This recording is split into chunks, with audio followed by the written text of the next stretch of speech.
Well, hello. Welcome to Pepper's Echo. My name's Andre, and it's good to be with you again. Thanks to everyone that's watching the Echo. I honestly do appreciate it. And all the advice and suggestions that are sent to me, I really enjoy it. I read everything that I do, the few that I do get. But please, if you have any ideas or requests for topics or something that you're interested in, please leave it in the comments, or even better, drop me an email at peppersecho@gmail.com, peppersecho@gmail.com. Yes, that is the correct spelling for it as such. And even better, if you'd like to come onto the show and chat about a topic of interest, or tell us about something, it would be even better. Remember, you do not need to be any important hobnob to be on Pepper's Echo. Pepper's Echo, we are just ordinary people in the street from the outside looking in. Sometimes we have views and opinions. As long as they don't hurt anyone or are malicious in any way, all is fine. So really, please, it would be lovely to hear some different ideas and some subjects, and it will be lovely to have some people on. Definitely, I'd like to know from you if we do carry on with just these pre-recorded Pepper's Echoes. I will have a few live here and there as well, but if you prefer the live one, because the pre-recorded does take quite a bit of time as well to put together.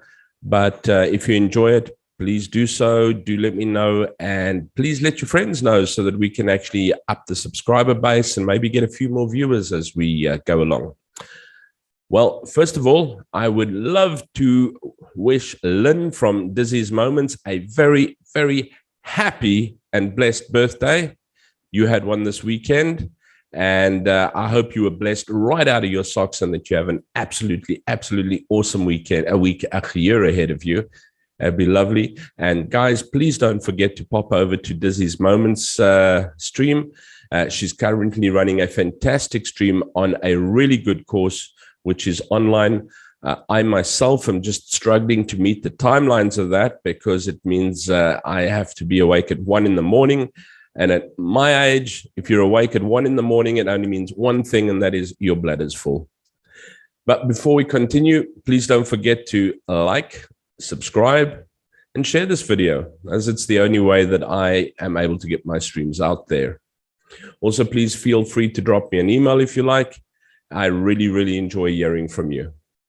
But kicking off with something really sad today was the shocking news this week that the singer Meatloaf, Marvin Lee Day, had passed away at the age of 74. Here's a short clip. I own none of the rights to this clip, and all the rights belong to CNN. Hopefully you get to see it. If you don't, then it's YouTube that has removed it due to copyright. But I really hope you do, because this man was a legend in the rock business, and I really, really enjoyed him. So here's a little bit on Meatloaf. Oh, I would do anything for love, but I won't do that. Meatloaf performed sweet suburban melodies with dramatic flair, unleashing the lyrics of composer Jim Steinman. I go out on a stage as if it's the last thing I'll ever do. I will, and that's what I've always said. If I'm going out, I'm going out on a stage. Meatloaf, where did that name come from? The real story is that there is no story. The real story is that kids. I was about 8 years old. I've been called Meatloaf since I was about 8. Meatloaf, or Meat for short, was born Marvin Lee Day in Dallas, Texas. But even Texas wasn't big enough to corral his talents. Meatloaf would go on to sell more than 80 million records worldwide, one of the top-selling musicians ever. His 3 Bat Out of Hell albums became staples in college dorm rooms. The first one selling 43 million copies. Bat Out of Hell 1 I was not ready for. I had a nervous breakdown. I went to psychologists and psychiatrists for 2 years. And I went with them to deal with the word star. Meat got a hold of his demons. He starred on stage and screen, known for the Rocky Horror Picture Show.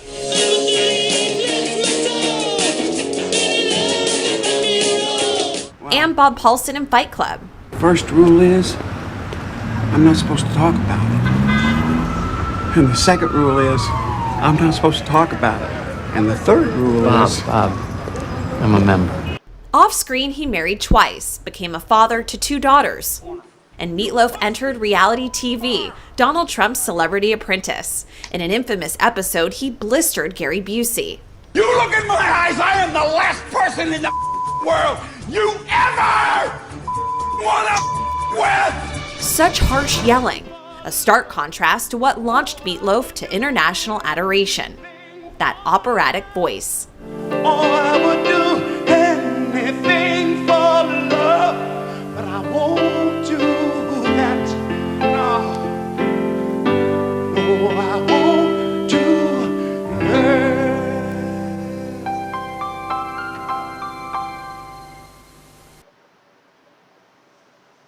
Okay, and something else that seems to have seen the end of its days, and I always remember it as a child, a hot, piping hot slice of toast with melting butter all over it, with a generous lathering of fish paste spread all over it.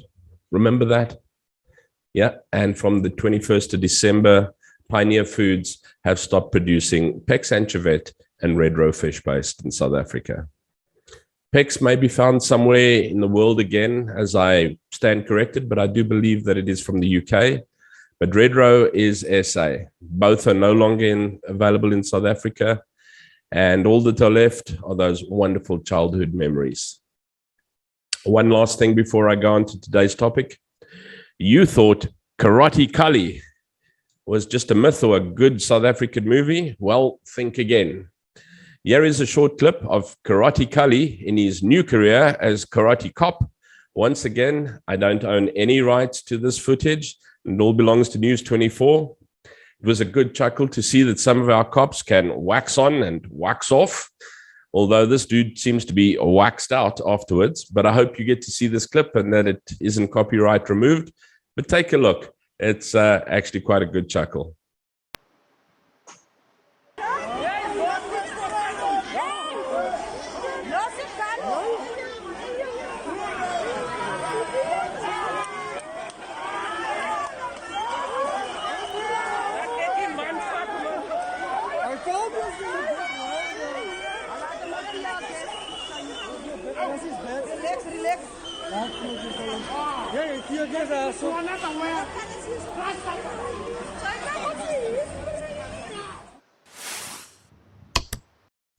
Well, getting to today's topic, which weighed really heavily on me, as I didn't really know how personal it is, or if it is something that I should share with everyone. However, I thought that maybe more people than me are wrestling with the same scenario or situation. This is really one that I could have preferred Pastor Carl to be on for, but I'm sure that we could get him on towards the end of the month to iron out any hiccups that I may have left in this video. All depending on you guys, the people that watch, what would you like a live show again or not? Just keep me up with some short little notes or drop a line so that we can maybe get Pastor Carl on live, or we'll do a pre-record with him. But anyway, so I've been going back over some old listening material, specifically some of Louis Malherbe's videos. So I'm trying to get my life on track properly, and one of the biggest turning points in my life was a Louis Malherbe video called Success, Mislukking en Motivering. Sadly, I can't find that video anywhere, so if anyone knows where I can get one, I'm willing to pay for it, please. I gave my only copy away, and you know how things go, so yeah. But please, if you know where I can get a copy of that, I would be ever so grateful. However, on YouTube, you can find quite a few of Louis Malherbe's videos, and I've been watching the one called Maximum Man for the English viewers. Now, with all the corrections that I've been wanting to make in my life, not that I think I've thrown the apple cart over, but I still feel that there are a few corrections that can be made. I sometimes feel that I'm not doing enough, and I often down myself for things and actions that I've done wrong or not done, as I'm sure many of you do. You sometimes, you know what, I'm not doing this, or I should be doing this, or how come that? And why am I not involved enough, doing enough? Should I be evangelizing? Would that work? Would I be more saved as a ridiculed person? Should I be part of more organizations? You know, should I be a youth leader?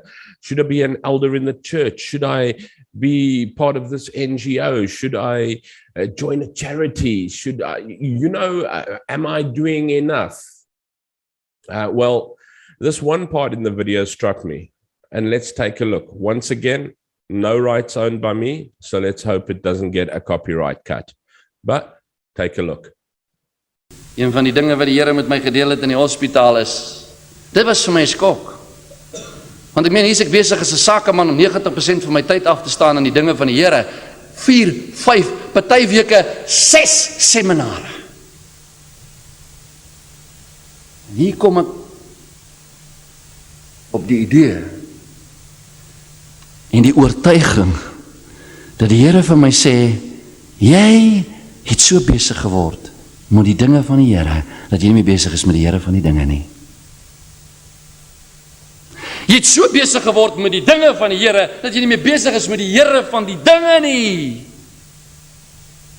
Want jy sien, 'n bediening, dis is hierdie glas en hierdie piering. Rondan het gesê, service for God is your working out of what God has worked in. Maar ons leef in 'n tyd waar dienswerk vir Christus, dienswerk vir God, 'n plaasvervanger is vir gehoorsaamheid. My broer, ek wil hê jy moet geestelik in jou vrou se lewe inbou. Nee, Here, ek sal nie liewer sê wat, ek sal my weer beskikbaar stel as ouderling. Ek sal liewer dienswerk vir as gehoorsaam wees. Ek sal liewer nog 'n komitee dien. O, daar's nog 'n kommissie waarop hulle my nou verkies het by die kerk. Nou het ek 3. God het my oortuig dat ek moet seminare kanselleer. Hoekom? Hierdie is my lewe. Die seminar voordat ek in die hospitaal beland het, was die glas leer is dit, baie leer. En ek was besig om daai onderste gemors, want onder in die glas is die gemors, uit te pomp op die mat in die Parel. Op die mat in Nelspruit, op die mat in Barberton, op die mat in Messina, op die mat in Bloemfontein.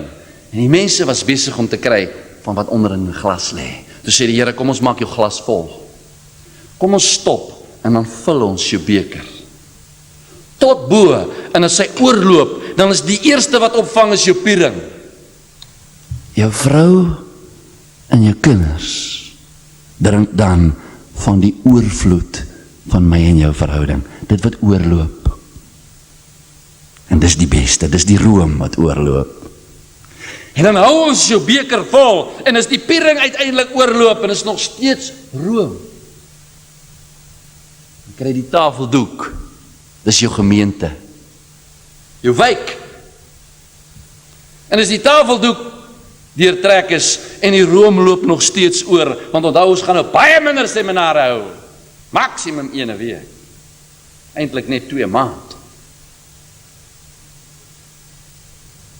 dan gaan dat dalk van die tafeldoek afdrup tot in die Parel, op die mat. Gaan dat dalk afdrup tot in Bloemfontein. Maar dan sit room, en nie daai rubbish wat daaronder lê. Is jy vanaand oor betrokke? Het jy vanaand diens in die koninkryk verruil vir gehoorsaam? God wil jou beker volmaak. So suddenly, there's a little bit more clarity there for me. It's not what is seen, but what you do, especially when you do it when you are not seen. Your own personal actions and secular ways. I've just started to go back to gym at the end of last year. For those who didn't know, can't you see? No, I'm kidding. But it takes long. Everyone stands around and looks at you. So when you go to gym, I used to detest having to go to gym. I loathed going to gym because it took so long to get through gym. Everyone stood around looking at you. And it becomes important to tell everyone that you're going to gym and that you've joined a gym. And usually you've joined a prestigious gym, you know, and one that everyone knows about. And most of all, it's important to have the correct clothes to go to gym, to look good. You know, I need gym clothes. And then you go and train the same routine every day, and your muscles get tired and sore, and you have no time to recover or develop because you're just doing your routine every day. The same with trying to keep your Christian life up. Try to follow all the rules, join the correct groups, sign up for the prestigious positions, tell everyone about it, and keep all those muscles exercised every day so that they have no opportunity to grow and hate every minute of it every day. Well, now I go to gym with a friend after work every day. Sometimes we skip a day, take a day's break during the week. No one judges. People know we go to gym, but it's not something that we talk about or advertise. We wear the most unattractive, comfortable clothes and attend a very comfortable gym. Not necessarily the name brand to be at. There are maybe 2 or 3 people where we work out, but no poses to be struck or anything like that. There's usually a businessman, an old chap, and possibly a youngster. It's a small hotel gym.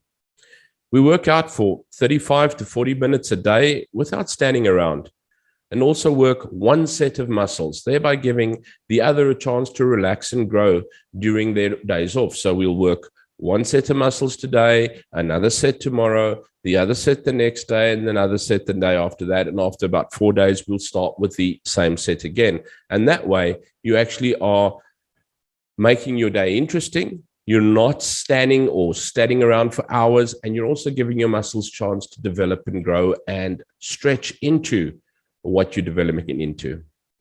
I now love going to gym because it has done wonders for my health, my mentality, physically, mentally, as well as for my family attitude. People also start seeing the difference, strangely enough, even though I don't, but the difference in you. And then they start asking you, what have you been doing? And that's when you can tell people what you've been doing. And that's where things start, because that's when your cup starts flowing over into people asking you what's happening. So now the stream is not about a gym advertisement, but it's related to the video clip that made me think. We are so busy stressing ourselves out to be good Christians and put so much pressure on ourselves to become involved, to walk the line and flog ourselves for not making it. Out of guilt, we're joining different organizations or trying to reach higher statuses in our churches or charity organizations, outreach organizations, etc. As I said, you know what, giving extra money, yeah, putting in extra there, trying to do the food feeding there, whatever it is, but it's almost like you're trying to ease your conscience to be a Christian. In the end, we forget where it should start, with me. Let the Lord fill your glass up, as Louis Malherbe said. And then when it runs over, let it run into your, I nearly said ashtray, let it run into your saucer. And when it runs into your saucer, let it run over to your family. And when the saucer runs over, then let it run into your friends. And when it runs over the table to your congregation, and when it runs off the table, then let it spread through to others. Stop trying to be a Christian and let God's love fill you. Everything will come in time. First is to experience God's peace within, then to your family, then to your friends, and then to others. It's pointless trying to be able to help others when you've not helped yourself. It's pointless trying to be in a position in church when your family is needing your leadership. It is so important. Once again, it goes in priorities. Let God's grace fill you. As Louis Malherbe said, he said, you are so busy with the things of God that you're forgetting about the God of the things. I have a friend that speaks to me now and again, maybe 2 or 3 times a year, but she always says, God has a purpose for you. Well, now that blows me right off my seat. I am like, wow, what now? It just sets me off. I mean, what must I do? What should I join? What charity or church? Where do I start preaching? It became a real concern because you know what is my purpose? If you can see this purpose, somebody tell me. And remember, sometimes God's purpose for you is you. Stop trying to be a Christian and be a child of Christ. The best I ever heard from a stranger that was chatting to me when I was in the hotel business was, don't change anything. Just want to be a child of Christ. You will drop what you don't need and pick up what you do as you go along the way. You don't need to go and burn your books, burn your records, throw on a white shirt with a black name badge and run around knocking on everyone's door. You just need to allow Christ into you. And start with you. And when you flows over, the cream that goes into your saucer goes to your family. And that flows onto the table to your friends and the congregation. And then when it falls off the table, then it goes to the rest. But so much so, it is often you. So don't forget, be kind to you, enjoy you, live in peace. And remember to start with you.